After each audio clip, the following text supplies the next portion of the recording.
Thank time, you. which is a Oh my really God. good Thank thing. you. Oh, I that's appreciate awesome. no insects. I remember the last show. I was like, oh, I thought Brian was going to be here.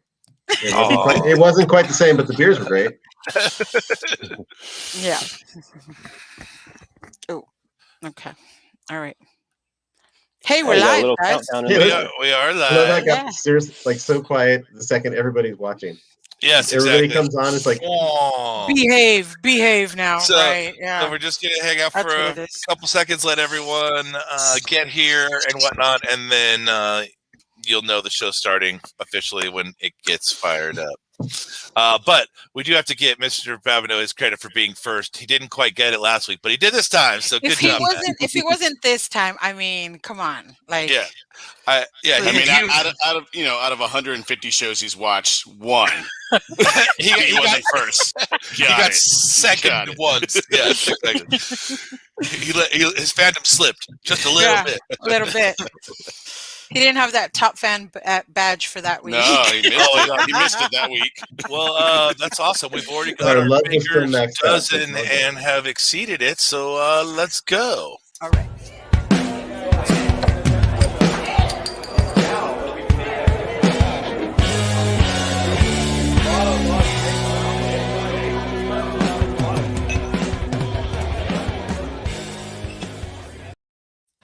Hello and welcome to the Indie Pizza Beer Show. This I week like the sound of that. this week we're joined by Hungry. my good friend, and whoa, I soloed it on accident. Brian Mitchell from Pariah Brewing. I know what the problem is. The problem is I left this stupid comment on the screen, and that's why we're not in the right format. There we go. Yes, I can click buttons. Brian, hello. Good. How are you doing this evening, man? Hello, everybody. I'm doing good. If you could try to encapsulate your role at Pariah Brewing Co., how would you do that in 2 or 3 sentences? Brewer, owner, boss. I don't know. Everything. Literally, Everything. Forklift operator, bathroom janitor, ruler of the key to the circuit breakers of the entire building. Ruler's the other brewing igniter. Yes, that too. But yes, I do what I have to do. that's a great answer, man. This is a beer show. I don't know if you've heard. So we're gonna drink some, and the first one happens to be Dank Drank IPA, which is Brandon's modeling the can right now. The original IPA, the first beer. I think it was it the first or the second beer you brewed when you took over the brewery? And so why don't you tell us about this beer? But more importantly, how has it changed since you opened almost 4 years ago? Well, frankly, when we first opened, I had just left Stone, and I was kind of using the Stone playbook pretty heavily. I mean, who's to say Mitch doesn't know how to make an IPA? So I was kind of using the Stone playbook, and over time, I've kind of just messed with all the variables to kind of try to arrive at our own format of what a Pariah IPA is, as opposed to saying like filtering my idea through someone else's like box. So, but it's always been mosaic heavy. It's always been super heavy late hop and dry hop. It's always been low bitterness. We've just kind of messed with the water profile. We've messed with the malt bill, and the yeast. We've messed with a lot, and that's about it. I'm pretty happy where it is right now. We have we're using 2020 Amarillo in here, and Amarillo is back to where it should be. It's killer, and it really lives up to that dank moniker. I have always looked at it, and what it felt and tasted like to me was it was like always the state of beer at Pariah is you could if you had collected every batch, you'd be like, oh, there's his growth curve. It really has always been a representation of where you are at currently with what you're doing to improve your own processes. And I obviously I'm slightly a fan. So I am massively tainted. I am not objectionable. That's not the right word. I Brian should live above the brewery in the fan attic. Yes, if that was something if that existed, I would have rented that. I would have definitely rented that out. I would have Come on had up. It gets cold up there. I would have had to move 0.9 miles to live above the brewery, so it would have been really tough. I don't know. Here's a stupid thing about Pariah and me. I have gone to Pariah on 5 different modes of transportation. That's how close they are to me. Rode a skateboard, rode a bike, walked, drove a car, and rode one of those stupid scooters. I can't say that about many breweries. But congratulations, Brian, on your upcoming 4th anniversary. What are we doing to celebrate? What's the party? I'm sure it's not really a party. This is the party right here. Yeah, this is the party. But so what are you doing to celebrate your 4th anniversary? And how is it different this year than past years where we could actually party? Yeah, think of past years. I mean, it's always a blast. I mean, it's always a rager. But we had the optimistic idea that this would all be behind us by this point, and we'd actually be able to do that. But of course, not the case. So really, the best we can do is try to make some slamming beers and offer them to people, and say thanks to everyone that comes through as they come by as best we can. Thankfully, we can have the patio open. I mean, that's a godsend. Pretty good, and I feel bad for everyone that didn't have the opportunity to have their anniversary with the patio at least. But we'll take it. Yeah, I bet. How has it been overall? Like, how did you guys survive 2020 and the 13th month of 2020 so far? Well, on March 15th, Saturday is my no-fly day, like no work at all. Krista and I go out and do our own stuff. That's the only day of the week that I don't do something that's work-related. And of course, the text came through, "Hey, have you seen this?" And I'm like, "You got to be kidding me." I don't know if I'm allowed to cuss on the show, but there wasn't Please fucking cuss. Yeah, I was like, "You got to be fucking kidding me!" And I was literally in my bedroom reading a book, and came out, and we went to the brewery, confirmed it with everybody, went across the street to Pacific Liquor, and I don't think I've drank a 6-pack of Sierra Nevada Pale quicker in my life. And then it just kind of start damage control and say okay, what can we cut? How can we make things cheaper? Cancel any and all subscriptions you possibly can, just to avoid taking on water. And of course, for us, the big thing was to ask the landlord, you got to have some flexibility here, and you got to be willing to work with us, because obviously the pendulum is very far in their court in our situation. So right. Thankfully they were, and I think they understood the gravity of the situation. I couldn't have made it any clearer. Here's where our sales are now. It was this, and now it's 0. So just a slight and complete drop off. Small difference. So, yeah. But thankfully they worked with us, and that we probably, when the patio was open, we were probably at about 75-80% of where we were before, with actually having the tasting room open. But when the months we were closed, the 4 months we were hard closed, that's thousands and thousands of dollars down from where we normally would be. So right. we had given up on, frankly, we gave up on draft sales. Starting January 2020, we gave up on trying to be a draft focused brewery and switched our model to be cans, literally starting in January. And if we hadn't, in addition to the landlord, if we hadn't switched our production towards 85% to cans, we probably wouldn't be sitting here right now. Wow. So really, really good timing. I mean, obviously couldn't foresee, what was coming, but it was kind of very good timing on our part to go that route. Absolutely. Yeah, very lucky. And there's been 3 or 4 breweries I know that just that same thing happened, where they just had a little bit of kismet and a little bit of luck on their side, and had made some moves to lean more towards canning or packaging in general. And then the pandemic hit. And I mean, hopefully for all of us, we're only until September, October, till it's really handled, and enough people are vaccinated. That's not the word. Vaccinated. It's so that vaccinated, dummy. You're right. It is. I'll get it right next time.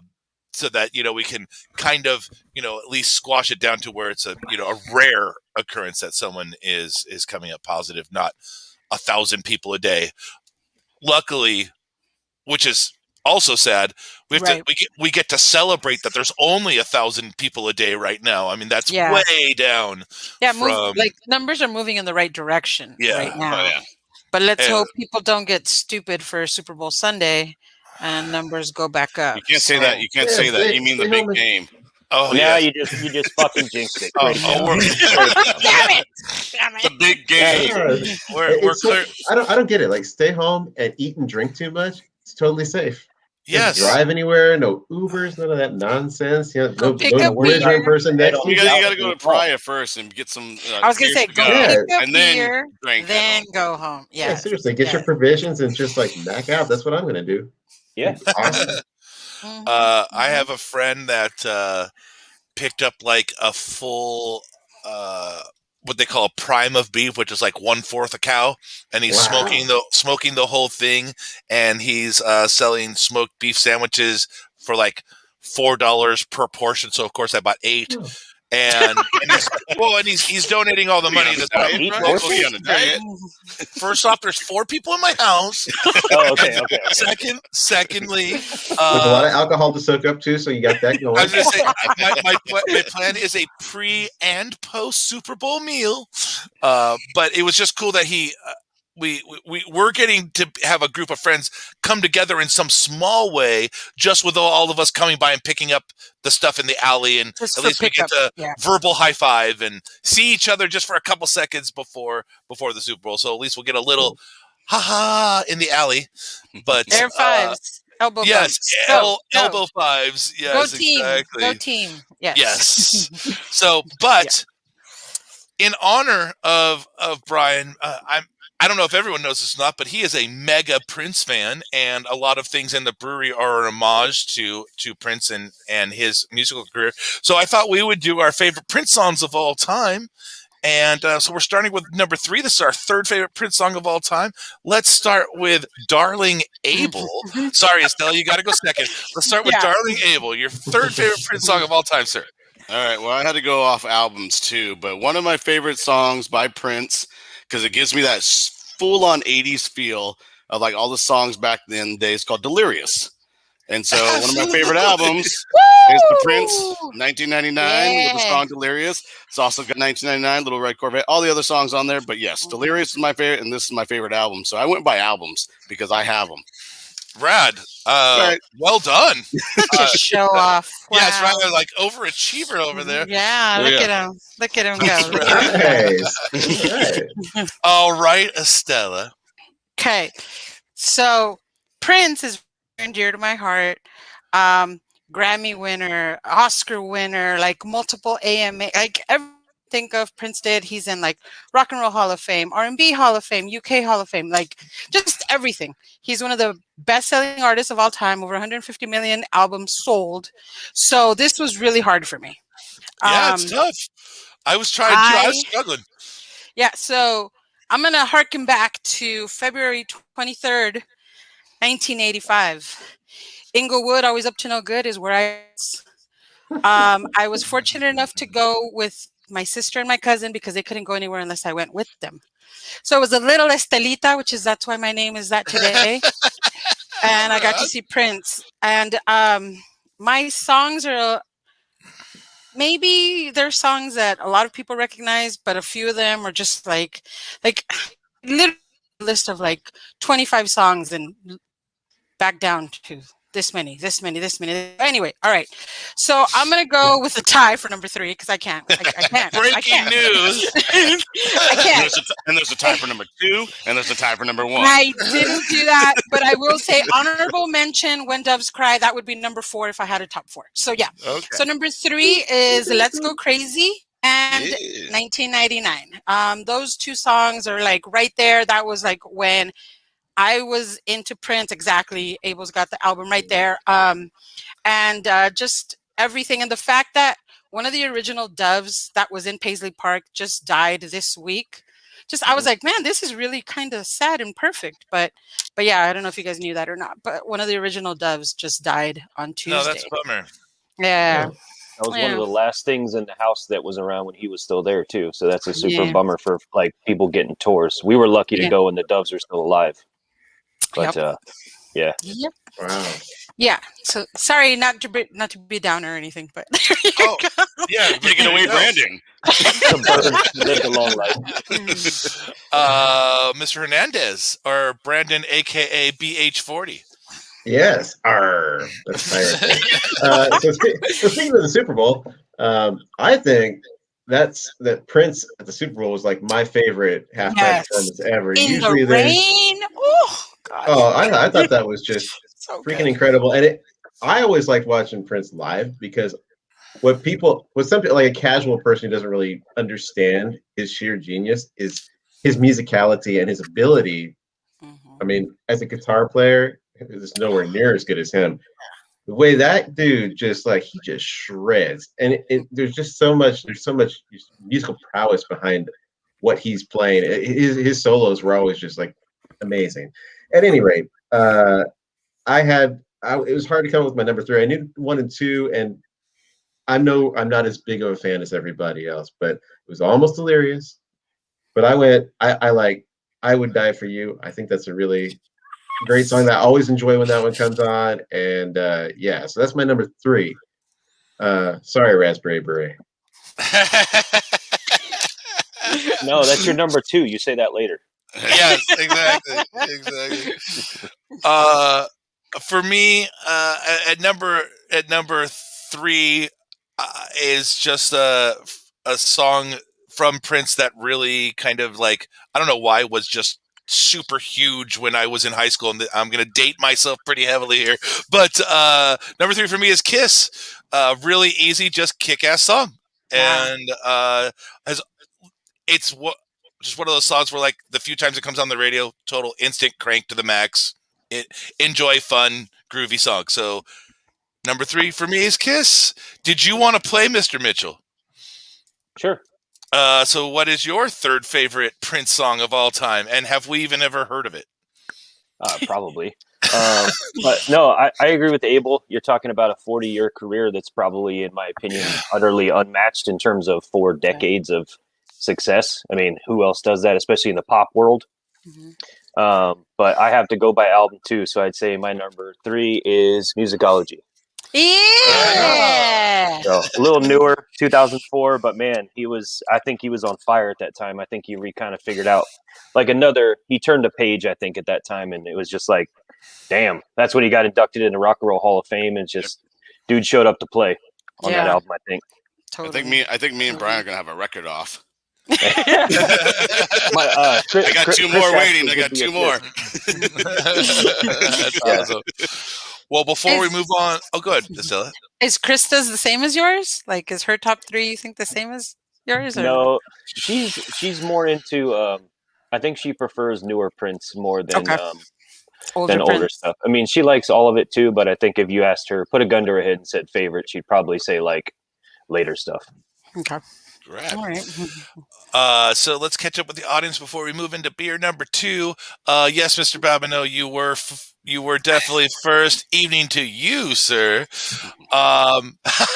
Yes, Estella's wearing blue. I don't know why that's shocking, but there you go.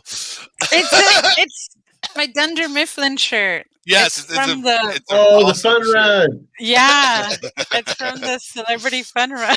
That's rad. I love The Office. Welcome, Kevin. Thanks for joining us, man. And yes, we love Pariah's beer as well. We'll skip Estella's comment. Okay, a real question. Oh, question. Why has Pariah not made many other small batch beers or one-offs? Avarice de Cara, if I'm even saying that right, is fucking amazing, continues to improve and morph bottle. But why didn't that wild line continue, and or why not some more one-offs from you, Brian? Well, Matt, if you've been to the brewery in a while, we make new beers every single month. So one-offs. You do make, yeah. I was gonna ask that. I'm like, Don't you guys make new beers all the time? Yeah, constantly. Yeah.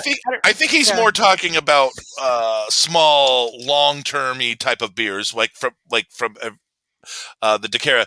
That what's interesting about that beer to me is that the yeast that was harvested from the bougainvillea outside your original North Park apartment, that was less than a mile away from where the brewery is now, and you had White Labs bank that yeast 2 years before you opened Pariah, or at least a year, right? Yeah, probably 18 months, 2 years, somewhere in there. Yeah. Yeah, it's just freaking amazing. It's as local as that beer could possibly get. It's yeast from North Park. Yeah, we like to say that funk is native.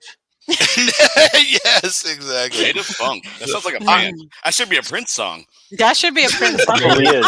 It's on a B-side. It's on a B-side somewhere. There it is. Yeah.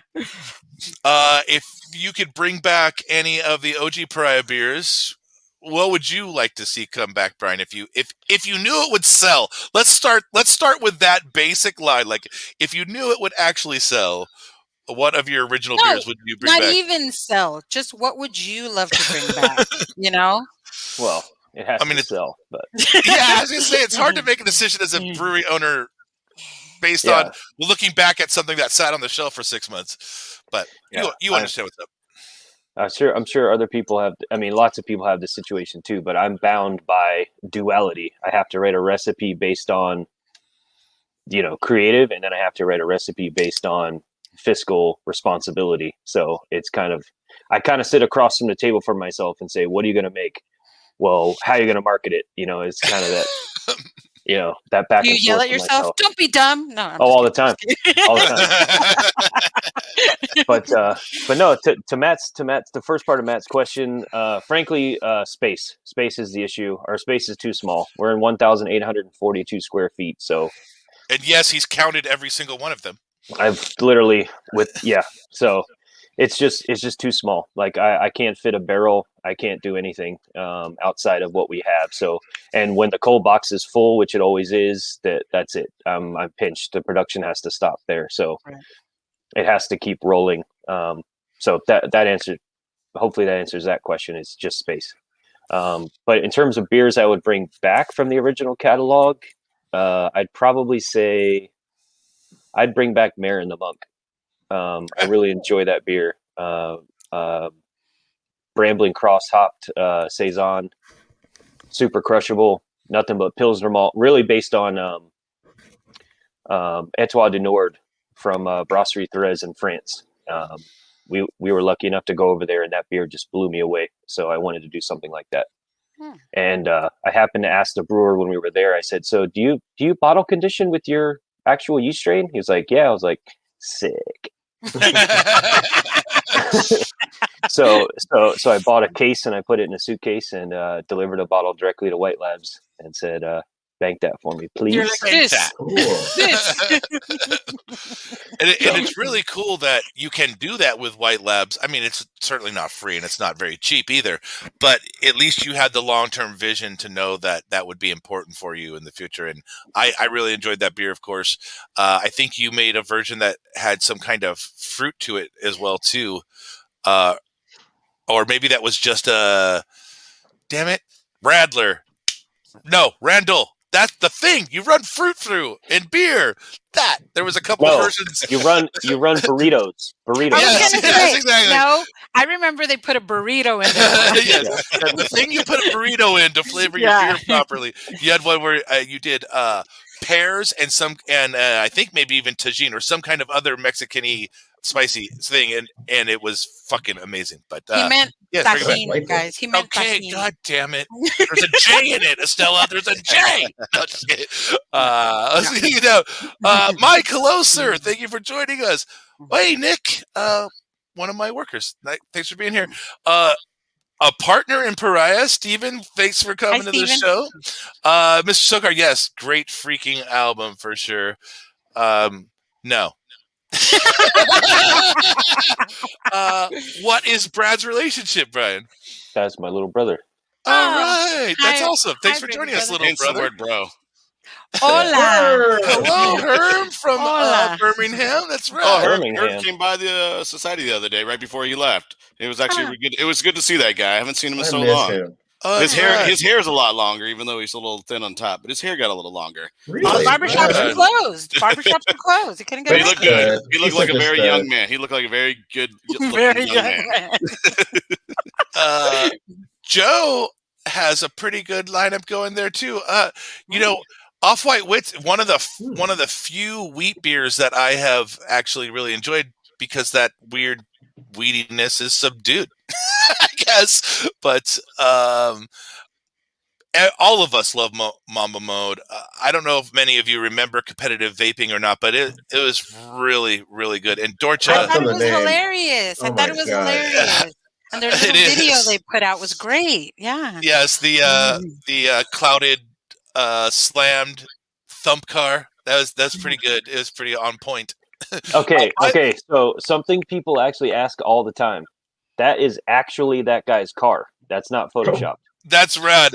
It's also competitive vaping is really a thing. It's a thing. Like it's Yeah. That's literally why we made it, because he was like, "Did you know this is real?" And I was like, "Dude, that's double Dank Drink. That's double Dank.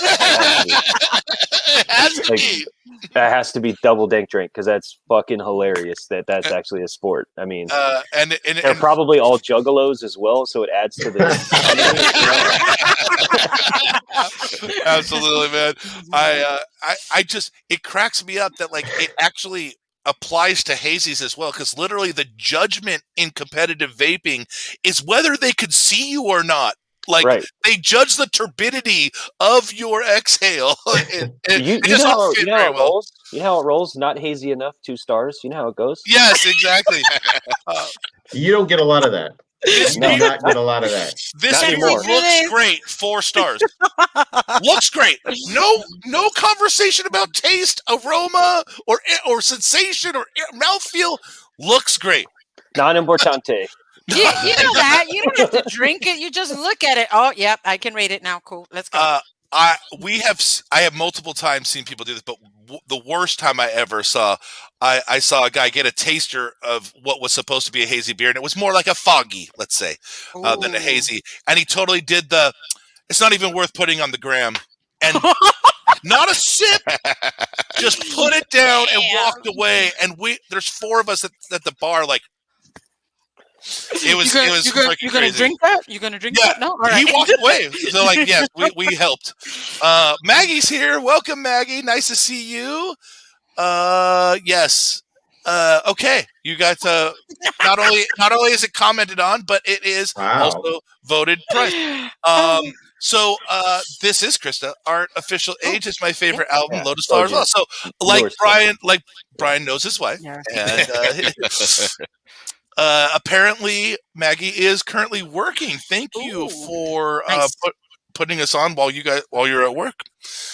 And let's see, some in conversation with the crowd. That's great. Another great one, Erotic City, which was one of your original beers, Brian, and I believe you brewed that for your wedding, correct? Yes, so it was Really? originally brewed for a Very wedding. suggestive. No, Yeah. not at all.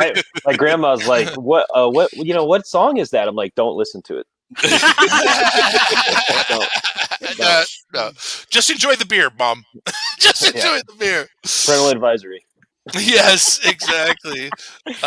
Yes, Matt is top fan. That's for sure. He needs a little badge right there.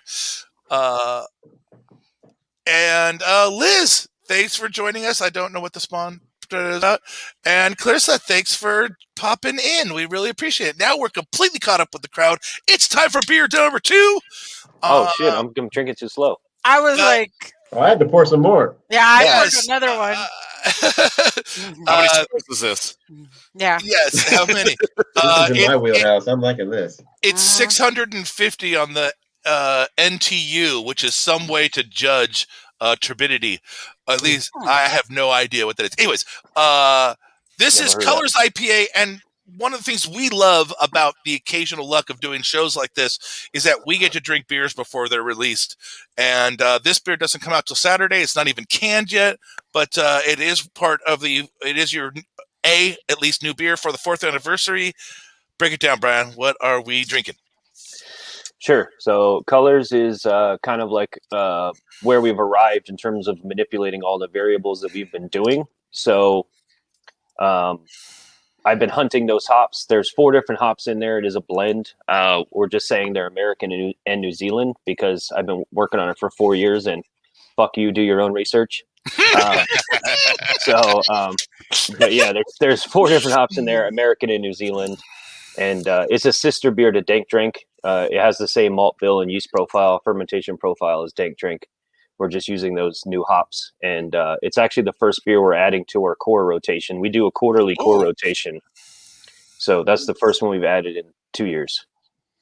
So hopefully people dig it. Otherwise, I'm going to look like an idiot.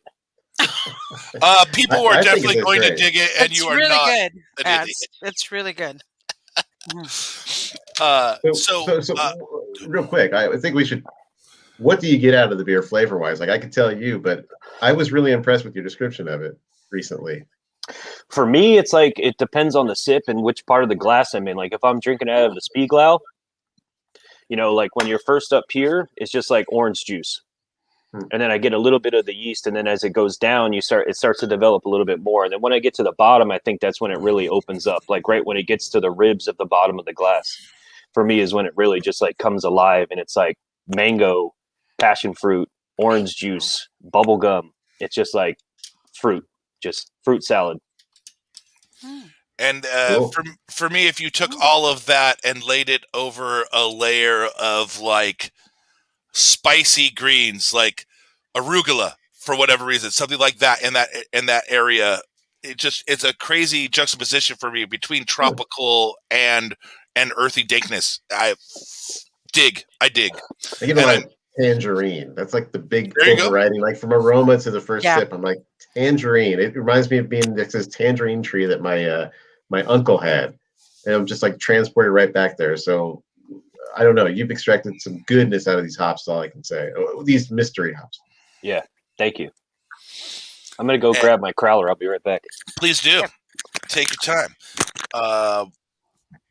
While Brian is gone, let's catch up with the crowd. Chef, hello, sir. Thanks for joining us. It's so cool that you're here. Yes, say hi to the chef. Hi. Candace, you will not be let down. You will. It's really good. The Babinos are also a big fan of Pariah in general. So if you are a fan of Pariah's IPAs, you will really fucking love this one as well. Yay! Excellent. Thank you for joining us, sir. You'll hear about that later. He's in Monterrey, so excellent. Monterrey, Mexico. Where they make the yak cheese. Yes. So apparently Liz knows what the hops are, and we don't. No, she doesn't. Or she thinks she does. And yes. Well, Matt, you'll have it on Saturday. I know that you've already bought the freaking 4th anniversary package. I follow you as well. And we as well, Krista. They are just great people, and it was sad to see Chef's post about the final day at the Miralani Makers area, but they're new location. They're going to be cool. Yeah. It's not goodbye. It's see you later. Yeah, the good thing is that his new location is much closer to me, so I will be able to get my stupid wings a little faster and a little easier. So cool. Now that we all know what's important, well, we can move on. So Brian, you guys, you in the first segment, you really spoke about shifting your focus to canning, and you made a huge, major purchase for Pariah. Want to tell us about it, and how has it changed your situation here in the last couple of months? Yeah, honestly, it's been kind of weird to even talk about it because, when people come by and say, how are you doing? We're like, oh, how are you doing? It's kind of weird to talk about it, to be perfectly honest. But we bought a canning line. But as I said, we had switched to planning that model January of 2020. So it just, everything lined up to the point where it came through. I think we've only used it for 2 months, I think. at this point. So we've only canned on it like 4, 5, 6 times. But yeah, we did buy a canning line, which is huge. Mobile West literally saved our ass, just like I'm sure every brewery in San Diego. If you asked, why are you still here? Really, the answer is Mobile West. And if they don't say that, they're probably lying. I'd say they're straight up lying, because without anyone being able to can, there's no way. Right. Yeah. So where did you fit that canning line, man? This is why he doesn't have any room. yeah. So we had one rack that was all of our dry storage, and I had to get rid of that rack. So And it was like 17 feet tall of storage, 16 foot tall of storage. Right. Gone. Yeah. I was just there on Saturday, but obviously I didn't go inside. So, right. I didn't see. But yeah. Wow. Okay. So we bought one. It's the only one that fit into the square footage that we have available. Because you had a lot of choices, obviously. Yeah. Yes, he had the choice of the one, and he had the bold move to accept the choice. Right. Yep. But so now that you have your own canning line, and I know it's going to take a little while to adapt to that model where you were pretty structured with beer release, mobile canning, beer release, mobile canning. Now you're not really locked into that, even though that's how you planned your entire life prior to having a canning line.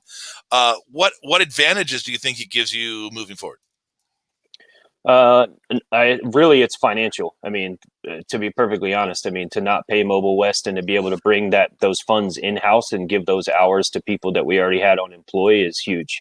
Because we had 3 bartenders in total, and basically 2 of them got told, like, sorry, when the tasting room gets shut, and now I have the opportunity now to offer those hours to them.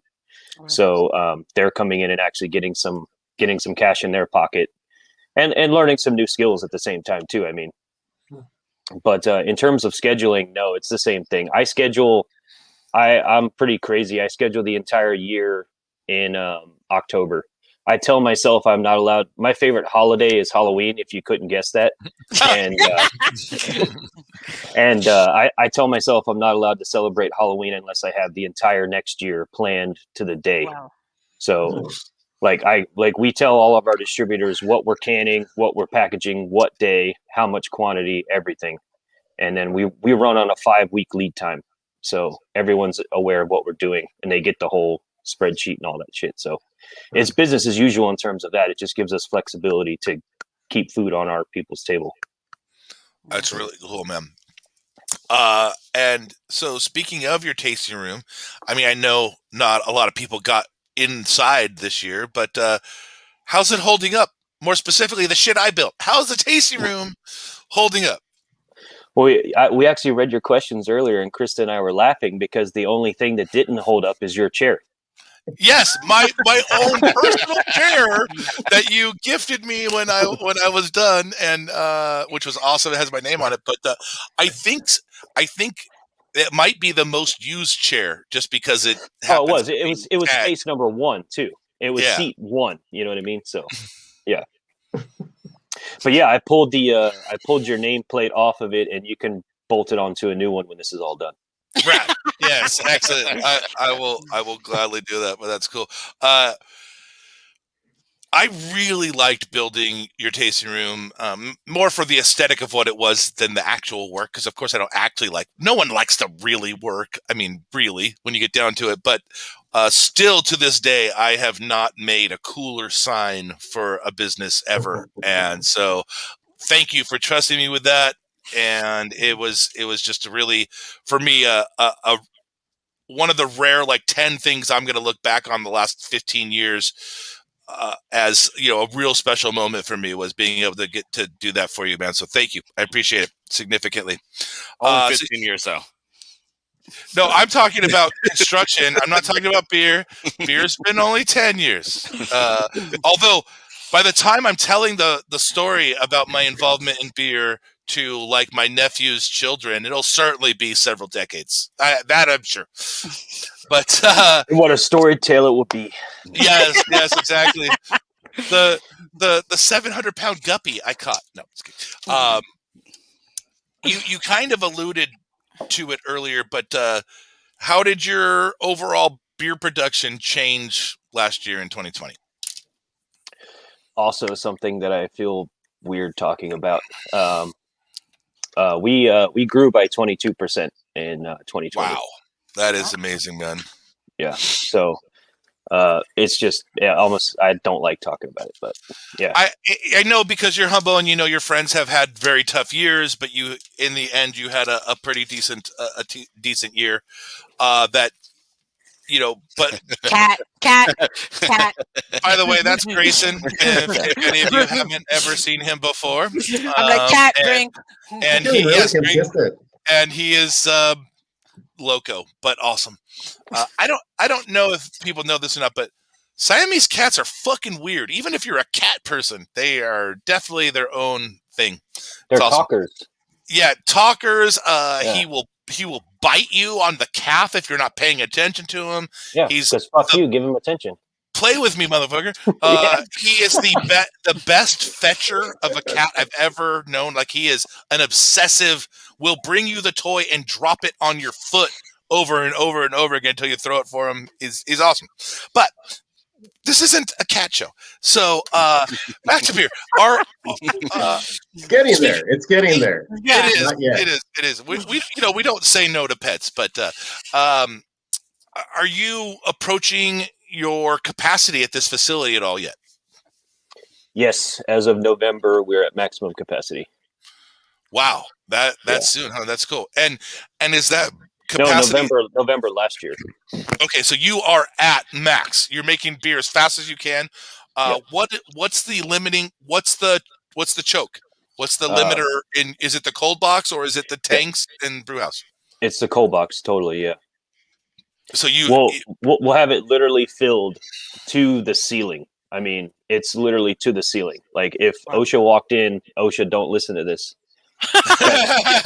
They probably be like, yo, like, that's way too, but it's like, I mean, but that's the thing. We literally pack it on Friday and on Monday it's gone. It gets picked up. So, and then now we need to refill the fermenters and, down the line, but it's the cold box. Dry storage and cold storage is huge. Yeah, I know you're very, very constrained with square footage there. Like, so when I happened to go pick up the beers on Wednesday, the inside by the canning line was the whole space between the canning line and the brew house was full of empty cans getting ready for Friday. Outside on the sidewalk was 4 pallets of dry goods. And like, the last thing he said to me was like, okay, I got to go figure out what the fuck I'm going to do with those 4 pallets. I get, like, it's clear you're out of room if you get to go inside, which I had the rare opportunity to do. Actually, it was the first time I'd been inside Pariah since, I think. Well, you came by and changed that light. You changed that. Oh light no, I came and changed the outlet in the middle. So that was actually only a couple months ago. You're right. I forgot about that. But I came in that time. I came in the back. It was just like right by the roll-up door and bailed. But yeah, it's been certainly the least amount of time I've spent inside your brewery in the entire history. I spent more time inside the brewery before you opened than I did the first year, but that's a different story. That's totally different. So you're maxed out, and before we get into the rest of what you're going to do in the future, we got to discuss our number 2 favorite Prince song of all time, because that's massively important. And we're going to start with Brandon Hernandez. We're going to go backwards this time. Your second favorite Prince song, sir. All right. Released twice. It always makes me feel good. It's a bummer that this century came, because I don't get to hear it anymore. But I love 1999. I just think that's such a great, like, it's, like, I don't know, we could apply that feeling to the pandemic even. It's like, like, I'm gonna do what I want to do. I'm gonna, like, party like it's 1999. I just love that it just gets you in the right mood, and it's a great song, just musically as well. I love it. I think there was like a thing about that song saying that is the only song that's hit number 1 twice. Yeah. And like, whatever the time span that it has when it came out the first time to when it came out the second time. So wasn't it like 83? Yeah, it was like mid 82? 80s or mid or early 80s, and then it came out that again. was pre-Purple Rain. Yep. And it's like they were just saying how like it's crazy how like it hit number one then, and then it hit number one again in 1999. Again. Of course. Well, yeah, it had, Actually 3 times because I think they played it again at the end of 1999. So it went from 98 to 99 going into 99, and then they played it going out of 99 to 2000. I believe it. Just a little knowledge. Sorry, I know a lot more about music than I do beer. Well, it was rad both times. That's all I'm saying. It was rad both times. yeah, it's super rad both times. Estella, second favorite. Okay, so I don't have a tie for number 2, Uh-oh. but I do have a 2.5 first. And it's not exactly a Prince song, but he plays on it, and it's probably my favorite time that he just plays. He doesn't sing, he just plays. Sorry, but it was at the 2004 Rock and Roll Hall of Fame. While My Guitar Gently Weeps. I love that performance of his, and just how he kills it on the guitar and leans back, and it's just amazing. But anyway, okay, so my number 2 is Nothing Compares to You. When that came out, and it just so much better than the version everybody else listens to, and I love that song, and just the way that he sings it and his emotion behind it is just, it's beautiful. So yeah, that's my number 2. Absolutely, that's great. Abel Garcia, what is the number 2 Prince album of all time? Quick story. My sister was a big Prince fan. I became a Prince fan because of my sister. That's me too. My sister has 6 kids. 3 of them came from her going to a Prince concert. So I give it up to so she went to a Prince concert. 9 months later, she had a kid. You are now. So I think they tried to go to a 4th concert one time, and my brother-in-law said no, we're not going to that concert. So, but this album came out in '81, and back then in the '80s, '70s, '80s, everything was taboo. He came out with an album called Controversy. Yeah, and all this my favorite song is Controversy off this album, and then he had a song called Sexuality and Jerk You Off, and that was so taboo back then, because it's like early '80s, and so that is my number 2 is Controversy. That's pretty freaking good, man. For me, this is freaking, I guess it's pre-high school, so this would be like junior high maybe. I was 11, so not junior high. Even like 6th grade-ish. So it's what I remember is my first exposure to Prince at all, and the first song that like really I ever liked from him, which was crazy. Again, one of his more popular songs, but just something that sticks in my mind when I think of Prince. And the first time I was ever aware of just how awesome this man shreds. And for whatever reason, Prince has been massively underappreciated, like Brandon kind of mentioned earlier, for his straight up shredding guitar ability. That's what I said. He's just an amazing musician. Mr. Mitchell, tell us the right answer. What is the second best Prince song of all time? So I'll dovetail Estella. And and then him not getting appreciated for shredding after the Rock and Roll Hall of Fame. Apparently, Eric Clapton did an interview where they asked him, "What does it feel like to be the best guitarist in the world?" And he said, "I don't know. Ask Prince." That's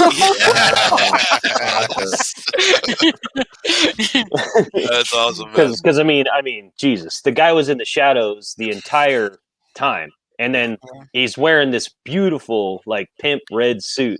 And the hat. You just don't even see him. And then all of a sudden, it's just like, where's that coming from? And it's just like, I don't know why anyone else kept playing after that. It's just like, you can even see during, he leans back, he's like, "Are you guys cool?" And they're like, "Keep going." Yeah, do your thing. Do your thing. Yeah. But for me, I'd have to say I'll do it. I'll do a tie. I'll pull in a Stella. Thank you.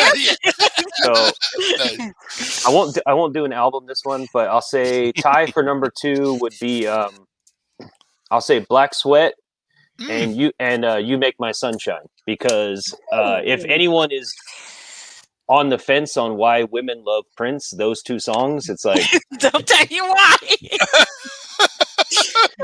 Just dude, that guy, yeah. I don't. So yeah, I think those 2. I mean, those are probably songs I listen to very often as well. And especially You Make My Sunshine, like the highlight of women, and especially black women, is just incredible. That's rad, man, and good choice. And again, far more accurate than any of ours. We're going to jump into the most complicated segment on the show. It's called What We Drank. And we're going to start with Estella. I'm going to go to a weird star pattern. Estella, what was the last beer you had before coming on the show? Yes, Mama Mode. The one I didn't pick. Nice.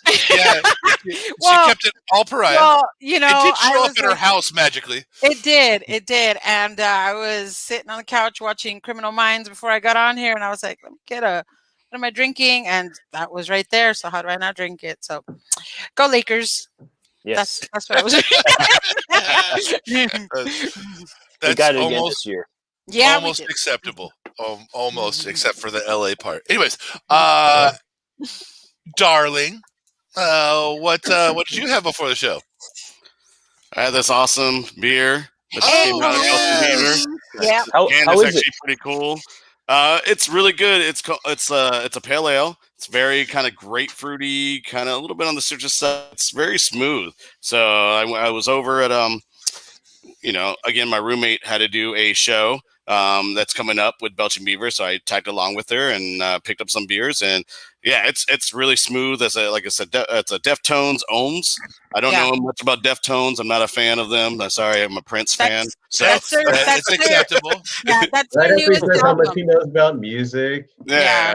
Yeah. Well, I He mean, I knows know that their beer. music. I'm just not a fan. Do you know what ohms are? I do know what ohms are Ah. in the musical sense. Yeah.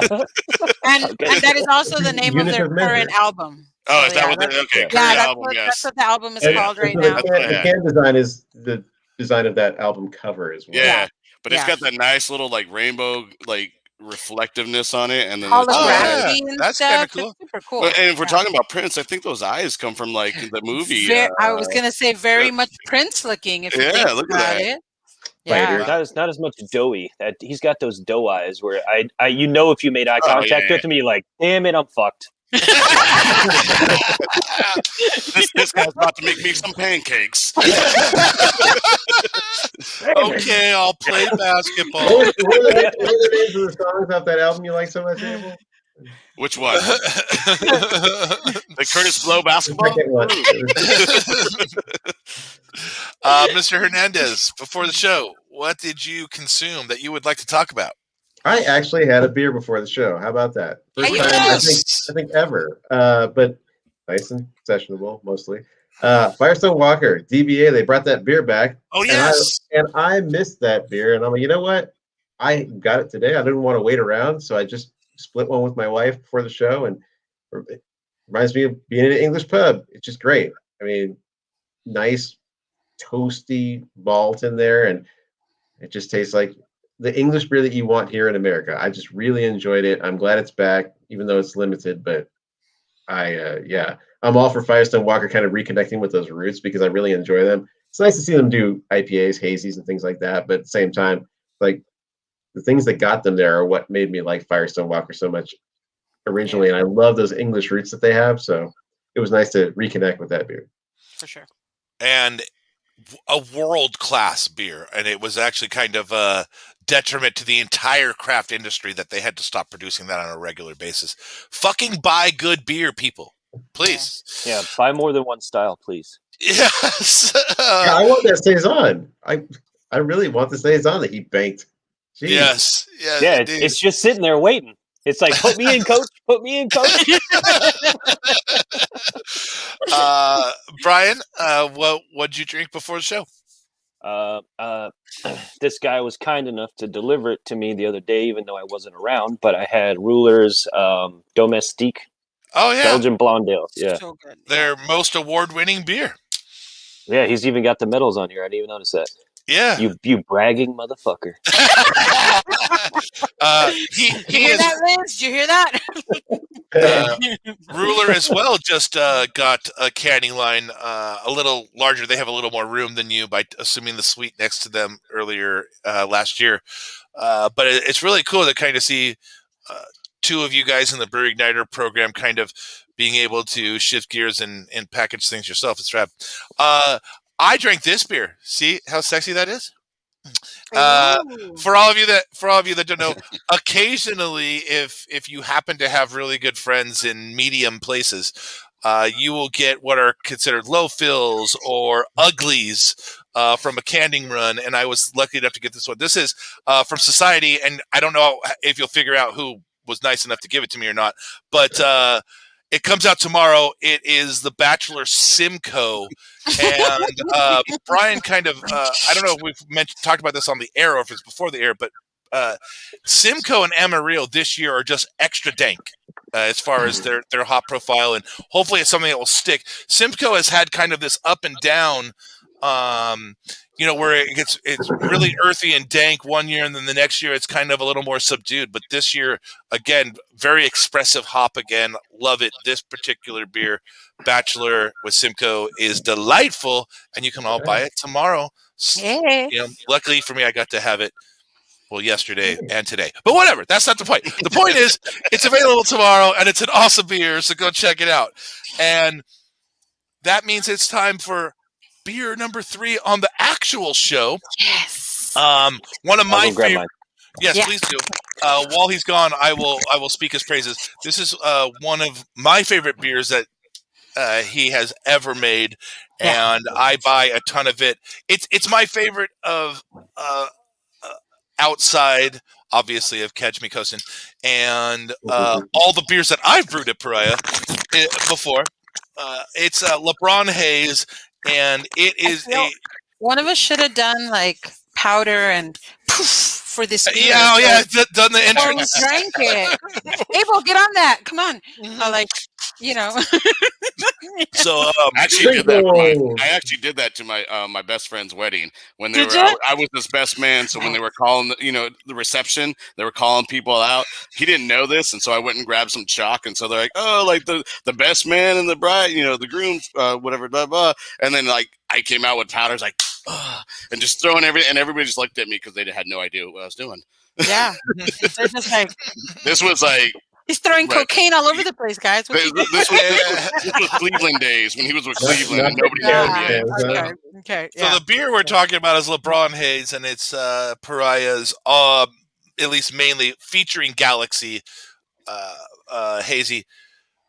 Tell us about it. I grabbed the wrong beer. Dorcha's next. keep it there. Okay, you go get it. It's all good. No beer is ever wrong. No beer is ever wrong. So I agree with you. I think that I'm not even a big hazy guy, but I really enjoy this beer. So Beagle, Brian B, allowed me to have a can of it, and I opened it up one night, and from the first sip, I was just, wow, this is fantastic. It was so good that I had to let Brian M know about it and just tell him how much I enjoyed it. It really is that good. And I might have voted for it in the competition that's occurring right now. Oh, well, maybe we'll better use the industry. You'll hear more about that later. You better have used the industry form. So, Brian, why don't you break down this beer and try to it's so awesome. Sure. So Lebron is our best-selling beer. When we first released it, it was one of, you never know. Sometimes you put it out, sometimes it takes off, sometimes no one gives a shit. And this is one that people really seem to gravitate towards. Obviously, Galaxy is an easy sell. But put it on a shelf and get the fuck out of the way. Let it do its thing. Yeah, that's what I say. Just open the bag and put it in, and don't be stupid, and you'll probably be all right. Liz, who commented earlier, was kind enough to give us a ton of Galaxy when we needed it, because that was the panic. Like, it did really well, and we're like, shit, I don't know if we could make this anymore, because it's kind of you familiar with American Psycho? It's like trying to get reservations at Dorcha. You know what I mean? Like, you call and you're like, hey, can I get a box of Galaxy? Like, click. Or it's $35 a pound. Right, and that's not a model for business success. So I called everyone, just like I did back in the day with Mosaic. I called, asked, how was your breakfast? How was your lunch? How was your dinner?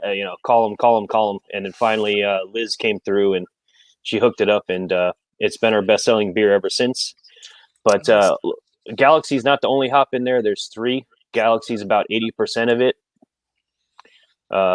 super heavy on the oats, good amount of wheat, and delicious. Like I said, just get out of the way. Just kind of put it in and get out of the way. Just try to make the best beer you can. It paints itself, really. First off, what the fuck are you drinking out of? Hold that shit up to the screen. Was that a milk carton? Is it some? Put it in the camera. Sorry. What the hell is this glass milk carton Square? thing? Are you jelly? Yes, hella. He's about to jump you for your lunch money.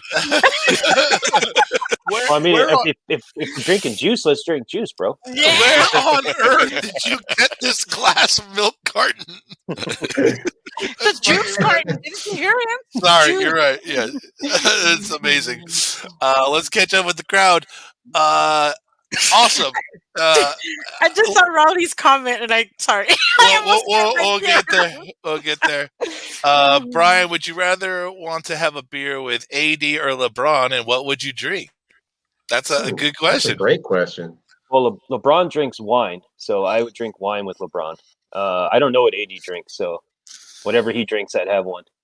There you go. Let them call the shot. I like it. Probably Gatorade, since that's a sponsorship. Yeah. Right. Yeah. Thanks for Gatorade. joining us, Adrienne. That's my sister-in-law. Oh, hi, sister-in-law. That's great. Or I stepsister, agree, rather. I agree, Candace. Scheduling out a whole year at one time is whoo. Crazy. Yes, my chair is dead. That's okay. We'll resurrect it someday. It'll all be fine. Me too. My cat. My so cat. my cat from Hellas, one of our favorite beers that Where you at, Brian Salem? has Where you ever at? made. I I'm suspect surprised he hasn't jumped in, actually. I suspect it'll come back around like spring, summer, maybe. Well, we always have it on draft, but in terms of canning it, we are canning it this year. We're just trying to figure out what year. It's kind of COVID dependent at the moment. Got it. So get out of COVID and we can get my cat in cans again. Yeah. Yes, indeed, everyone's favorite. Yes, Prince songs is the top 3. Thank you for playing, Maggie. Hello, Mary Jane. Thanks for joining us. We love that. Green as fuck, LeBron. It's nice. I agree. Amen, brother. When it's super fresh, it does have just a little specialness to it. It's rad. Right on, Steve. That is a great song. Which label? Oh, she was talking about Ohms. She was talking about Ohms. I agree. It is a cool label. And yes, Mr. Babineau, it is. Hello, sir. Yes, another great song, Mike. Tim is rooting on Raleigh for us, I believe, for us talking about it. And good one, Mags. Good one. Thank you, lady. That is awesome. And yes, Raleigh, if you are actually here, which Raleigh do said, not tag him in that. Do not tag him in that. No, he's already here. That's why he's like, huh? So we were talking about Domestique, Raleigh. I hope you got to actually hear the good part of the show, not the making fun of you part of the show. But and then we're making fun of him part of the show. Exactly. That's the best part. Yes. I agree, Jason. We got to get more of those glass milk cartons in our life. That is an incredibly. I mean, first off, I've never seen such a thing. I would say everyone knows you have to have a weird unglassed glass for the gram. Yeah. You guys didn't prepare. It's not my problem. No, I didn't prepare well at all. I got my Prince records in the background. Yeah, I prepared. You just spread them out so they cover your background. Oh, yeah, that's right. So, Brian, what are you hoping to do with Pariah this year in the 5th year? So, I mean, you've kind of adapted to COVID life. You know it's going to end at some point this year. We have no idea when. It all depends on vaccination.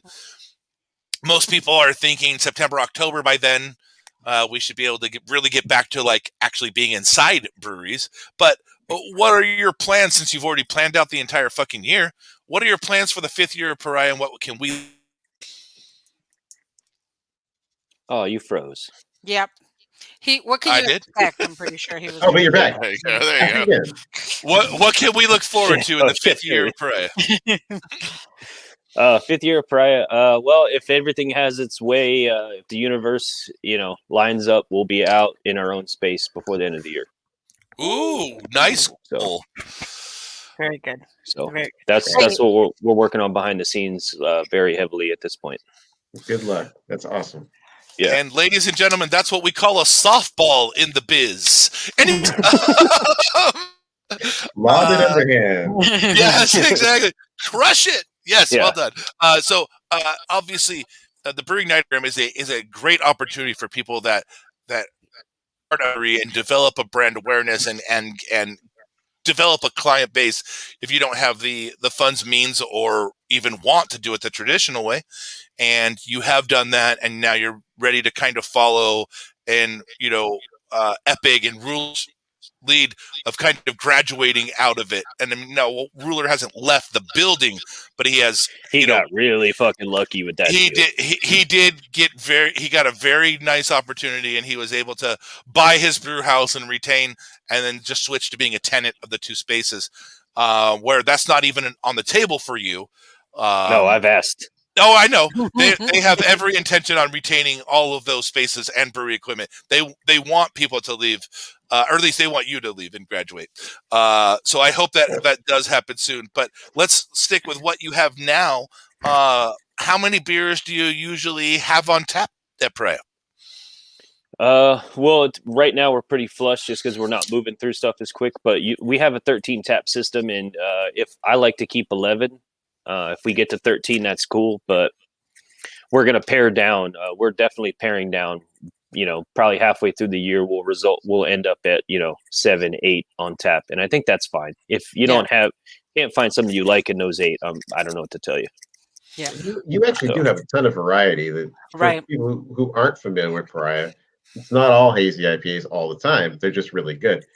But I've always been impressed with the quality across styles and the creativity across styles too. Just the little tweaks that you put on traditional styles, or sometimes the big tweaks that you put on traditional styles, are really awesome and something that I enjoy a lot. So thank you.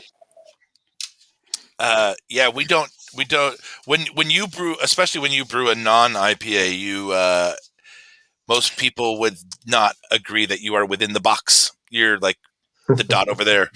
Yep. It's really cool. For you personally, over the last year, you mentioned that you started your knowledge of COVID and all the shutdowns by downing a 6-pack of Sierra Nevada Pale Ale in 10 minutes. But after that, what of your own beers did you drink the most of this year? I have to actually ask Steve. Steve and I, my business partner, Steve, we're the barometer to each other. We kind of say like, hey, what's wrong with, this batch? Because I noticed you're not drinking very much of it, kind of like. I noticed you didn't have a second cup of my beer. Right. Yeah. It's like, it's one of those things where you just kind of say like, hey, you haven't been drinking Dank lately. Like, what's up? One of those things. But I think probably the beer if I get off, I'm trying not to drink as much at work anymore because 2020. But I think the beer I probably drink the most of is Helles. Mm-hmm.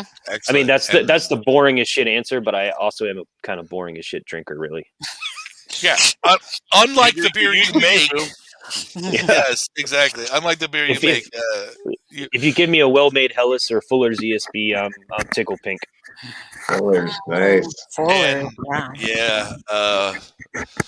Man, now I want fish and chips. Damn it! I don't know where that came from. So let's go to Shakespeare. Yes. Let's clear. They'll all start going. You're right. You're right. It's weird. Like it's so close that we can all like see it, and like I know I can feel this overall antsiness of the entire public of wanting to get through this build up to where vaccines will actually be available to the general public, and while they're progressing through. Hold on.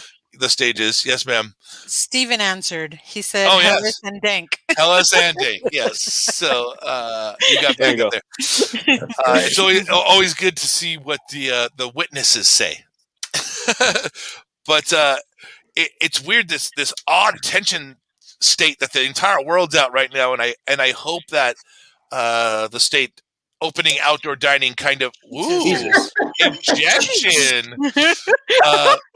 It definitely still has carbs. Excessive That's for force, sure. bro. What the- Yeah. I just hope that we can all, as a society, hold it together. Like, don't go too crazy. Don't be meeting up with a bunch of people from 5 households, please. Just hold it together for another 3 or 4 or 5 months. Well, Yeah, more we're like so- this. We're yeah. so close. Yeah. It's in frame at least.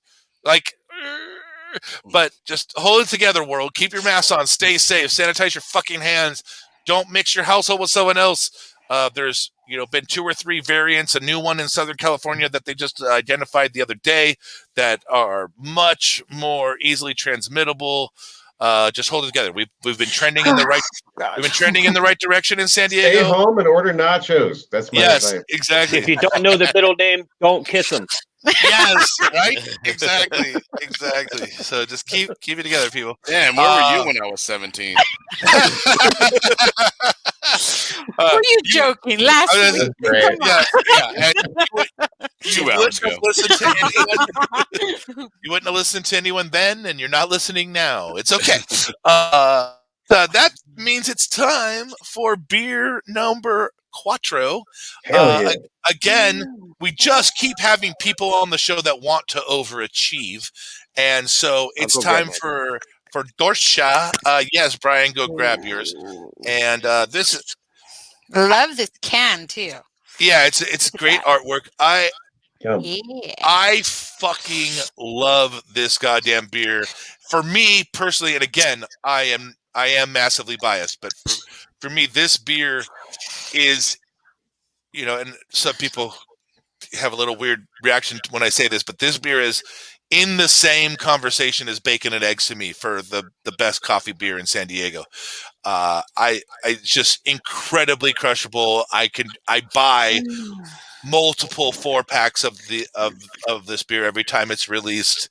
It's super easy drinking. The coffee and cocoa nibs work together in concert. It's just fucking awesome. Brian's back. The acidity is not too high, which is really what I see in a lot of coffee beers these days. The acidity is so high, but it's there, but it's at a level where you can just enjoy the beer and not just kind of get that feeling. I don't know. It kind of takes away from all the nice bitter roasty flavors when you have this spike of acidity coming through. So really nice and balanced. Man. And then for a stout, it's not that high either on the ABV point. No. Yeah. It's not like crazy where you're just like drinking it like, oh my god, this is very boozy. No, it's just it's just like right there. Yeah. It's not just a means to an end. Yeah, this is definitely not a beer shot stout at the end of the night. No, this is a good one that you can drink for a while. And can you explain the extra stout to the audience? The style? Sure. Yeah. So for me, I'm Irish as shit, so I needed to make a beer to to shout out to my heritage. But Guinness makes a foreign extra stout, and that's probably the one that you see most commonly. And they were actually brewed originally to be drank in tropical climates. So in terms of being in San Diego, like, okay, if we're gonna make a stout, I like, that's a good starting point, I thought. And actually, Guinness, I think, sells the most of their foreign extra stout in Africa and Jamaica, of all places. So like super climates. If I'm not a representative from Guinness, so I don't know, but But you're what I heard. Irish. But you're Irish, so that counts for something. That's what the Googles told me. So Yeah. But there's actually a question that kind of relates to that. It says, Brian, what would your desert island beer that's not Pariah be? Shit. I know. You What got beers look like pariahs?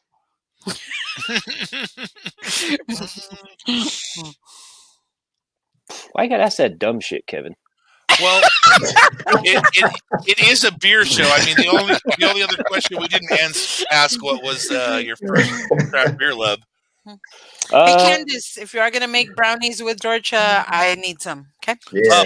By the way, we haven't really talked about it, but I've cooked with a lot of beers, and specifically Dorcha and my cat from Hellas cook very well. So I have most recently Wait, I are you used baking with this? What do you? no. Well, doing with it? most recently I used Dorcha in chili. Just when I was okay. after you brown your meat and you're looking for a little stock to deglaze the pan before you put your onions and shit in, Dorcha works great in that capacity.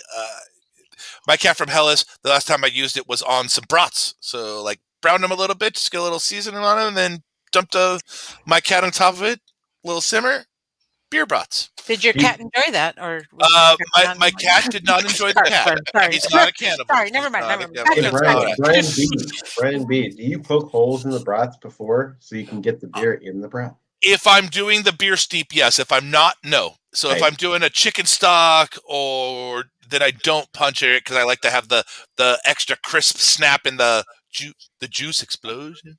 But if I'm doing beer, juice. Every episode we have yields a new band name. Yes, right. If I'm doing a beer addition, definitely fracture so that it'll suck up the beer inside. But none of that has to do with Brian's Desert Island beer. Yeah, Mr. Mitchell.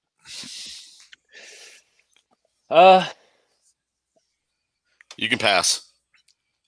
It's all right. Beer I could drink every single day, never think about it, always enjoy it. Probably would be. I'd have to go from back home. I do Dogfish 60 Minute. Oh, okay. I'm surprised it took this entire show for you to mention Dogfish Head. So, good job. You're welcome. And I will say this: after knowing Brian for I think about 8 years now, he is not kidding about being a fan of Dogfish Head. And it was his fandom of Dogfish Head that even made me go there. When I was staying in southern Jersey, we took the extra 2-hour drive down to Maryland to go check out Dogfish Head, and it was one of the coolest breweries I've ever visited. And if you want to see an incredible packaging haul, oh yeah, and some turtles along the way. They have their own fucking bridge over their own goddamn lake as you walk between the brewery and the packaging hall where there's a bunch of turtles and shit, and they just made it an area for their employees to hang out and chill. But like, this is where my story about the keg robot came from, was this exact facility of Dogfish Head. They have like the giant arm robot you're used to seeing building cars that lifts up and throws their kegs around while they're being filled and packaged. It's pretty impressive. But that packaging hall in general is more impressive than the brewery, which was impressive as well. It's just a really great place to visit. Yes, Mike, absolutely nothing wrong with beer-flavored beer. Concentrate your beer. Boil it down to its essence. Enjoy it. Great idea, Mr. Babineau. Put in Dorcha and some barbecue sauce. That's really good. Yes, Candace, it was rad. And what? I don't get that. Anyways, that's fine. Somebody's drunk already. Yeah, it's all right. Joe's enjoying the show. And yes, Dogfish Head is just a great brewery. One more time, Brian, where can the public go to help you celebrate your 4th anniversary? 3052 El Cajon Boulevard, San Diego, California. Physical address, you know it by heart. Yes. Yeah, come on by, pick up some beer to go. We got 2 beers coming out this weekend. We have another beer, our actual anniversary double IPA is coming out next weekend on the, I think, 13th, right? Yes. Yep. But otherwise, we offer beer free delivery. It has to be a case. Sorry, I got to pay my people. But if you order a case, we'll deliver it for free in San Diego County.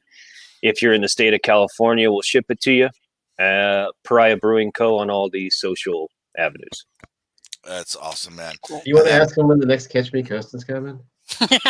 In cans? Because, man, Uh, Can you just run a line man, like 0.9 miles to his house? Yeah. Yeah.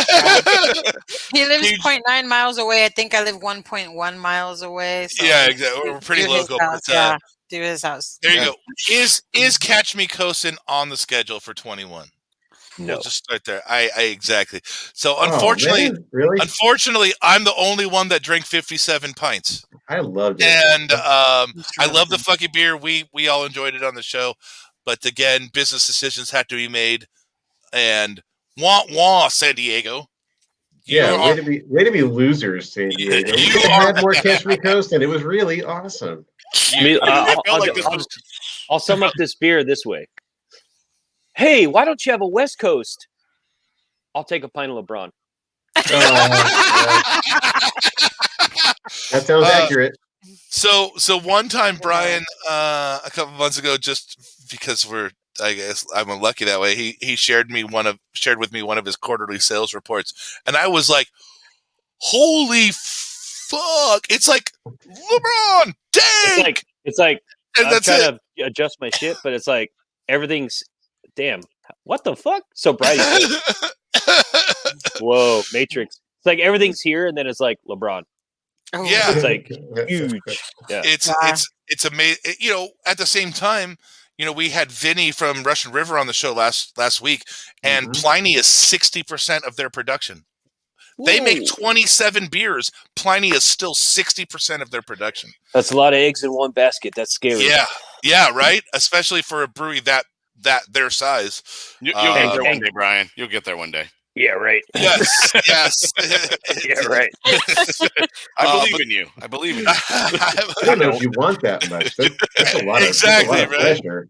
It's dude. Could you imagine taking out a $20 million loan? I mean, that's what Vinny did. Anyways, I mean, I can Yeah, imagine. I can imagine it, and I Yes. can easily imagine jumping off a bridge at some point. Too. all at the same time. I was gonna say Uh, there's probably a skyscraper involved in this and a shattered window. You know, like my quarter two was what? Oh my God! I didn't know I was a hedge fund. It is time for the San Diego beer news. If you don't know, Mr. Hernandez heads quite possibly the greatest San Diego beer news website of all time. It Wow, is in thanks, fact man. San Diego New. San Diego Beer.news. beer. Yes, thank you. I lost my train of thought and lost Oh, it. it San Diego happens. Beer Not News, and that is a real goddamn website address. But more importantly, if you're the type of person that needs to know everything an hour before anyone else, it only costs $5 a month. Patreon.com, San Diego Beer News, $5 a month. Support them. Literally, it goes out to the patrons an hour before. Sometimes it's so early that when you see it pop up in Facebook, you click the link. The link doesn't do anything because it's still like 20 more minutes until it actually works because Brandon is so fast about publishing stuff. I'll But hook you up. I'll hook you up. go check it out. Brandon, what's going on in San Diego Beer this week? All right, well, I have two fun things, and the first one is Barrel and Stave. Now, I reported on this a couple months ago. Barrel and Stave is owned and head by Chris White, not the Chris White you're thinking from White Labs, but Chris White, who is co-owner of Wild Barrel Brewing in San Marcos. A cigar, So Chris White. Exactly.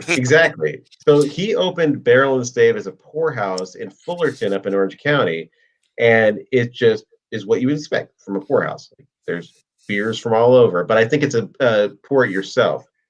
Now he's come down to San Diego County, and the first thing that he tried to do, and it's going to happen, is open a brewery at Collab Vista, which is a collective brewery. It's going to Breakwater Brewing, Laguna Beach Beer, as well as Barrel and Stave. And that they'll share a brew house, and the guy who's going to be in charge of Barrel and Stave's brewing is going to be Chris Banker of Stone Shokaveza fame. So home brewer going pro. But before that happens, they're going to open up at the old Mother Earth Tap House in Old Town Vista. This Barrel and Stave Poorhouse opens on Friday. And while they don't have any house beers, they're going to have 40 taps of beer and a lot of take-home beer, but it's going to be a lot of local beers as well as hard-to-get Northern California beers because he understands, people who are into Moxa Rare Barrel, Moonraker, Alvarado Street, Fieldwork, Casa Agria, and all these other places where it's really hard to get their beer or they don't distribute at all. So he's found inroads with them, and it's something to kind of tide people over until they have house beer. But I think that this is going to be a fixture of their venue for the foreseeable future, or just ongoing. So pretty cool for the people who like to get all those beers but can't. And I think it's really smart of them to bring something new to the table. So like we have had other Orange County, LA, Northern California entities come and open tasting rooms or tap type houses in San Diego, but focus on with the tap type houses have focused on San Diego beer. I think bringing down stuff that we're not familiar with getting certainly really lends itself to the constant have to have a new fucking beer. I've never had beer culture that we exist in now, and offering something unique, I think, is a really good move currently. I mean, especially currently, you need something that stands out. I really like the fact that he's supporting the other local San Diego breweries by having them on tap, but at the same time, he's not. A lot of people look at people coming in and having tap houses and stuff like that. And they say, well, you're competing with the local breweries. Well, this time you can have the breweries that aren't like right next door, so it's not direct compete there, and then bring in things that are unique that nobody else really has. So good for him, and it's nice to be creative, especially when you're coming into a new territory. Going to Grantville, there's this company, TRVLR, Traveler Coffee Roasters. It's kind of like an all things to active people venue in that they have coffee, they've added kombucha, and they sell one-wheel skateboards. They sell bikes and hiking gear and all sorts of things for people who like to be in the outdoors. So he's installed a nano brewery called One Season Brewing, and the whole idea behind that is kind of make things that are complementary to that outdoor lifestyle. So you get done with a big hike or a big bike ride, and you want to have just a refreshing lager or a light, one of the lighter ales. I don't know what it'd be, like a blonde ale, maybe like a Belgian ale, but he wants to make those kind of beers and then convert Traveler Coffee in the morning to One Season Brewing at night, have like live entertainment. He's got a ton of outdoor space, but it's in the industrial park that already houses Citizen Brewers, which is the brew it yourself place, as well as the production facility for Kensington Brewing, which has a tasting room in Kensington, but started out there. So it looks like a fun new prospect, something that, again, doesn't step on toes within that little industrial park, but could be really cool. He wants to make kind of a central hub throughout the day for people to come and just kind of like relax, enjoy a beverage, whatever it might be, and we'll see where it goes. But 1 to 2 months for that. A terrific, weird combination of shit all in one place. I think it's got a chance if the beer is good. I mean, it always comes back to beer quality. They're going to focus more in a lagery direction. And so, nano brewing lagers hasn't been the way it's been traditionally. It's right. Normally, lagers are brewed in a massive quantity, so that you're getting multiple batches and a lot of consistency and blah blah blah blah. Anyways, if they can pull it off, if they can have beer consistency, I think this mix of available stuff, like you could go there, buy a bike, have a coffee, and grab a 6-pack to go home. That's a crazy combination. I mean, it really is. And the space, you don't have a space to chill there right now. The other places that you're talking about, they really don't have an outdoor space that you want to hang out at. So, this might be the key to that, and maybe people will go to the other places as well. But as of right now, that place is you go, you do your thing, and you're out. Like, you don't hang out there. So maybe that'll be the difference there. I'm a non-hiker, non-biker, but I'm a total drinker, so we'll see. It is just down the hill from my house, so that's extremely close. I will definitely go. Well, one thing he said that I really liked, he said, I do all this outdoor activity. I'd go to REI more than once a year, which I do. If there was something enjoyable about it, where I could sit down and just enjoy a coffee or a beer or whatever, I'd go there maybe 4 to 6 times, maybe, who knows how many times a year I go to REI. But this way, we're going to try and do that and see what happens. He actually had a retail space in North Park all lined up, but construction delays. He was went over a year, and he finally just got out. He's like, Ooh. I'm going to go broke if you guys Yeah, take this long to make it. But it Yeah. sounded like something that would really work in North Park. I could totally see people like making that their little hub, and getting stuff for their bike ride or whatever they're going to do. Yeah. I don't know about Grantville, but I guess we'll find out, and maybe it could grow. Weird thing about that complex. I've built 3 shops in those suites. It was osmosis or whatever. 2 okay, 2 bong blowing shops and a hot rod painting shop. It's Are they still there? one glass shop failed, and the hot rod shop is still there. But Okay. it's this group of industrial buildings, this like Yeah. 7 set of Right. rows of buildings, super crazy unique amount variety of businesses that are there. Mhm. Like you can take your paint sprayer to get service there. There's a 75-year-old pretty famous dive bar there. What's Ah, the name of that? I don't know, Really? but it's right there at Fairmont and Mission Gorge. I don't remember the name of it. It's it's pretty crappy, but I don't remember the name. It's been there my whole fucking life. And then another weird thing about this exact complex is every time we get more than 2 inches of rain, the entire thing floods. So like Kensington Brewing Yeah. is flooded like 15 times. One of the glass shops I built there, we built an entire 7-inch higher false floor so the water could just flow through the building. And this is why the rent is so cheap. It backs up to the San Diego River, and we all know how well the San Diego River handles rain in San Diego. And so when we have those like last week, when we had those 3 storms in a row, I know for sure they had 2 feet of sandbags out front of every one of those garage roll-up Oh, doors. yeah. It's a And big deal there. This place that they're in actually used to be that West Bean, the coffee roasters. Oh, the coffee place, yeah. So when Right. they moved out, they moved in, and it made a nice segue for them with coffee roasting. so So And- if you're familiar with that, that's where Yeah. they're at. Brian, the dive bar that he's talking about, every single student that ever went to San Diego State went. It's JT's. There you go. That's JT. Yeah, Many a that's right, night I JT. spent there, unfortunately, but yeah, that's the place. Oh, Never been. I love the karaoke there. It's so 50-cent pitchers. Yes. Please don't leave. Please don't leave. Yeah, please don't leave. Please don't leave. Please There's don't leave. gnats in your beer. Please don't leave. But, yeah. It's one of the type of places where I wouldn't drink draft beer, but whatever. That's That's neither okay. here nor there. Yeah, exactly. you know what the cool part They have about that bottles. place? The cool part about that place is the bathroom, the men's bathroom. The urinals are half kegs. Yes, indeed. They cut up kegs and made a urinal on it. Yeah, I I've never know. been in there. That's why Never been in the men's bathroom. bathroom at JT's. You're missing out, Estella.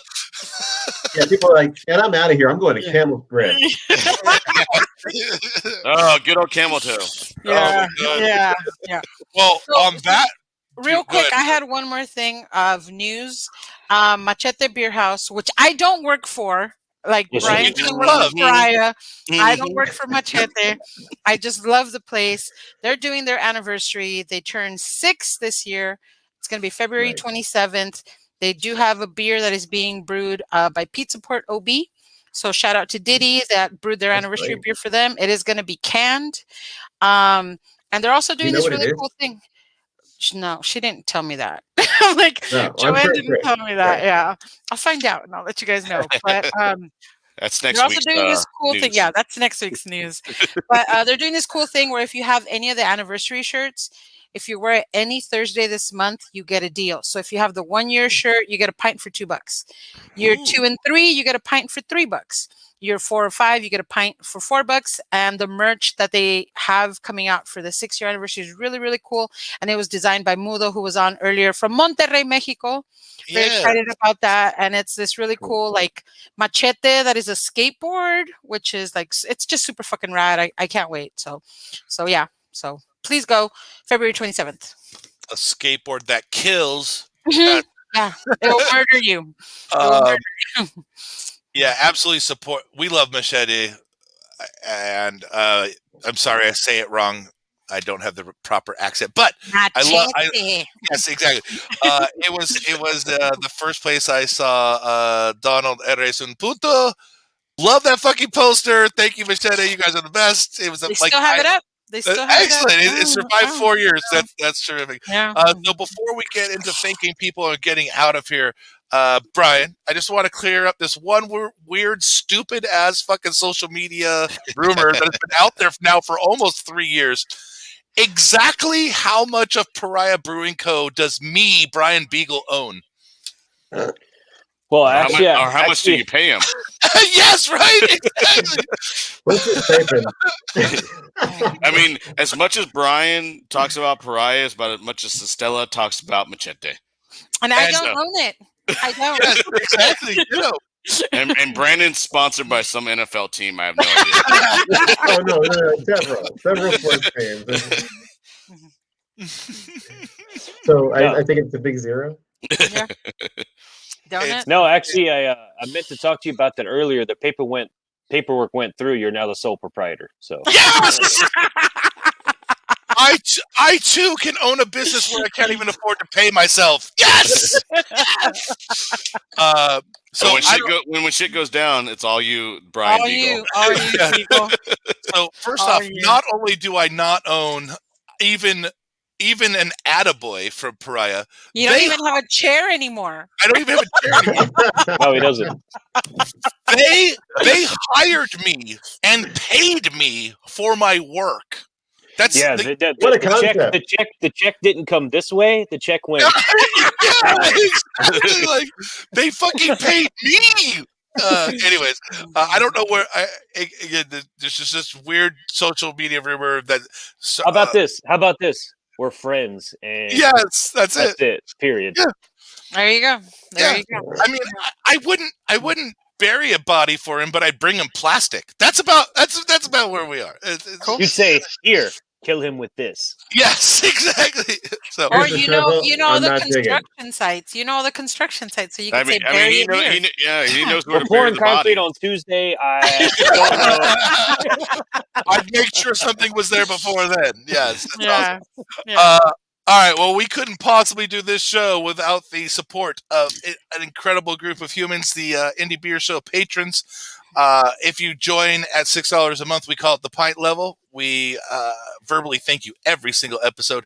If you want to go check it out, that's patreon.com/the Indie Beer Show. This week, we owe our love, gratitude, and thanks to Ben, Bill, Brian, and Krista from Pariah, who are both fucking here. Brian Goo, Captain Eli, Casey, Dan Diego's who I saw earlier, Dante from Pariah as well, David Martin, the past producer of our show, Doug, Garen from Beer Alien, Greg Prince, the Indie Beer Show brand, COVID-19 pandemically... try it again. The Indie Beer Show brand COVID-19 pandemic socially distancing Zorball LLC. Thanks, Maggie and Greg.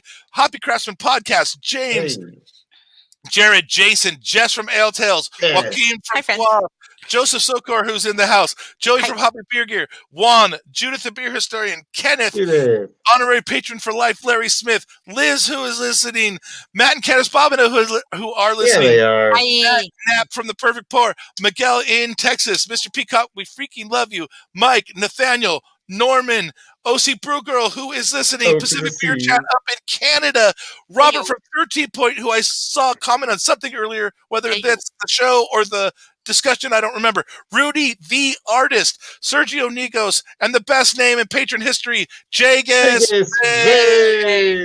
We really, really appreciate you guys' support. Obviously, it takes money to do this show, and we really appreciate the fact that you allow us to do it, and we're just very thankful.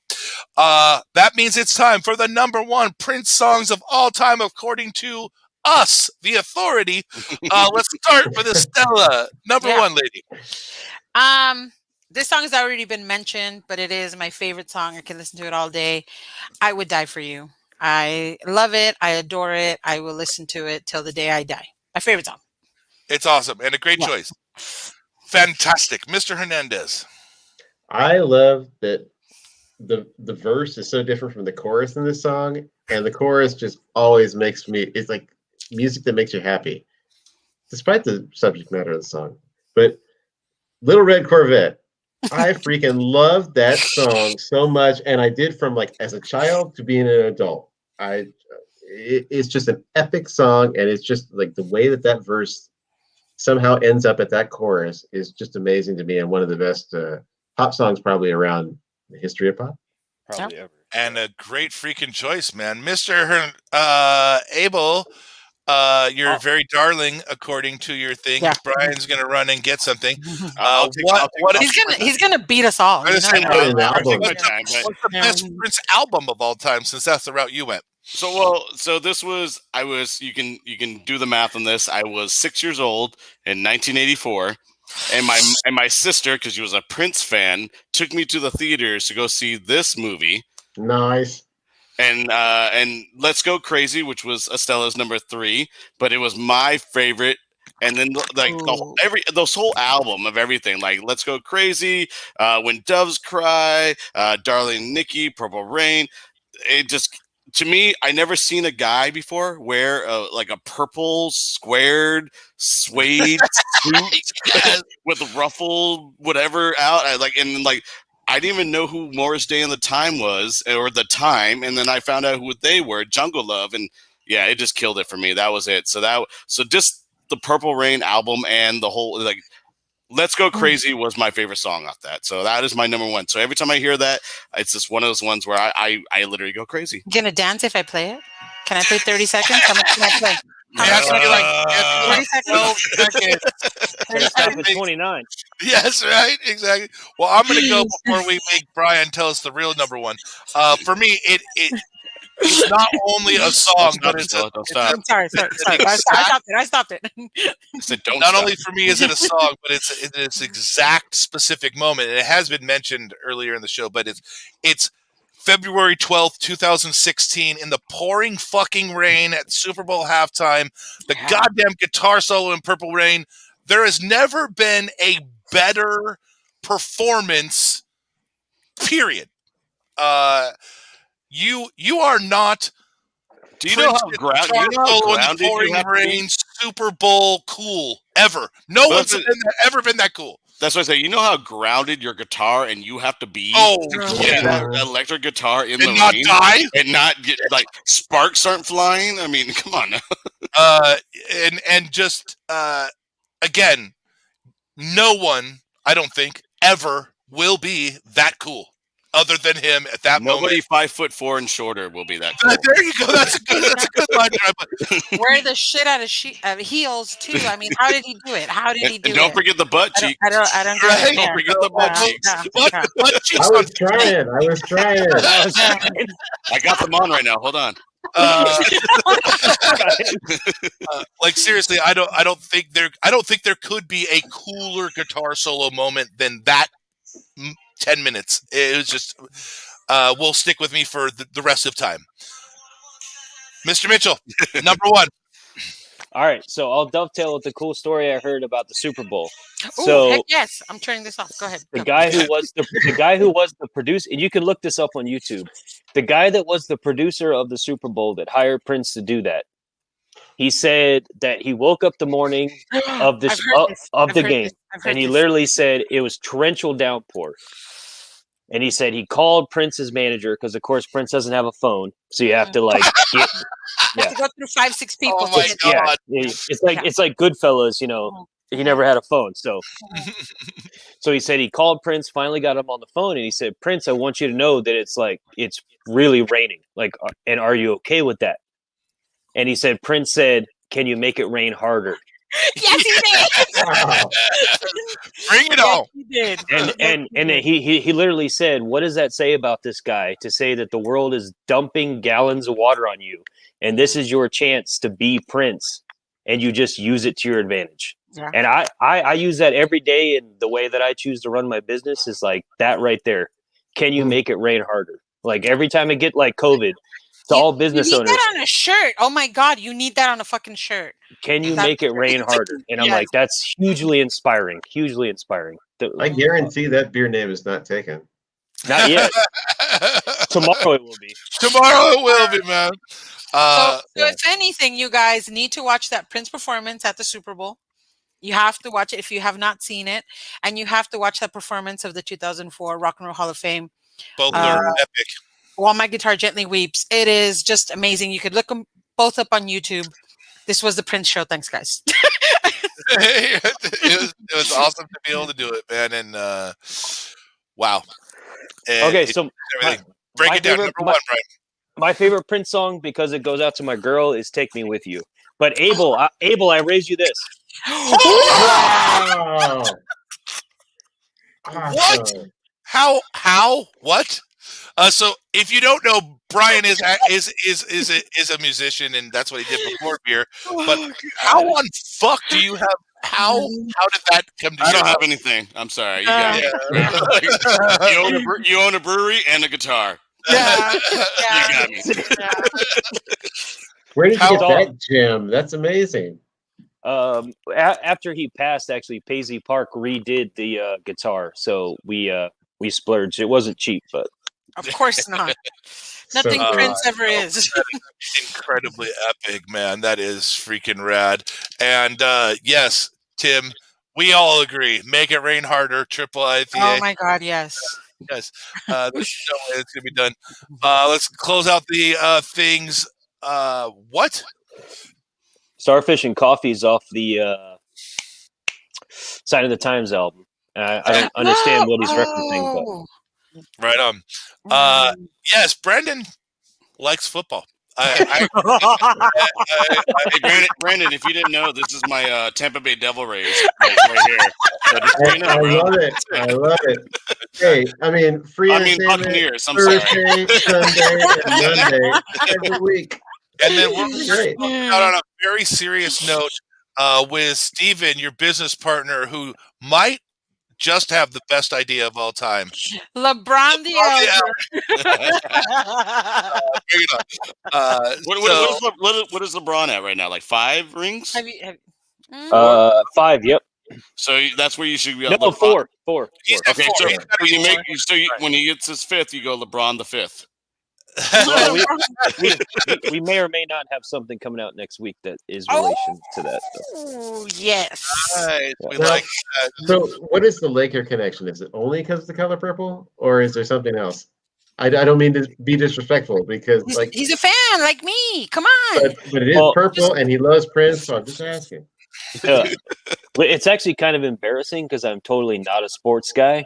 But I started, except for basketball. I love basketball. But now I do. But when I first started watching the Lakers, because Jack Nicholson sits on the sideline. And I got didn't sucked. know that. And then literally over time, I'm like, dude, these, like Kobe in particular, I'm like, dude, this guy's fucking good. So I literally came to respect Kobe through wanting to see Jack Nicholson as a nerd for Jack Nicholson. So Wow, that's cool. Nice. yeah, I'm glad so I it asked. was That really definitely cool. Right. So as Brian mentioned earlier, for all things in social media, they are Pariah Brewing Co. Make sure you, especially Instagram, it seems to be the best way to keep up with everything that's good they got going on. But if you wanted to reach us, we're at cheers@indie.beer. Yes, .beer is a real address. You can send us an email if you want. No one ever does, but feel free to. We're at Indie Beer Show on Twitter, The Indie Beer Show on Insta and Facebook. If you want to be the first person to leave us a voicemail this year, maybe this will be the first year we don't get a voicemail. Who knows? But that hopefully. phone number is 619-798-6038. You can text that number too. It's a Google Voice number, so it takes all kinds of messaging. Shit. I shouldn't have said that out loud. Anyways, this has been a great episode for me. Obviously, Playing I us out. love Pariah Playing us Brewing, out. and I'm super stoked you could join us tonight. Thank you for your time, Brian. Thank you for everyone that commented in the thread. We really freaking love you. For Brendan, Estella, Darling Abel, Brian from Pariah, and myself, Brian Beagle, you've been listening to the Indie Beer Show. Thank you, and good night. Come on.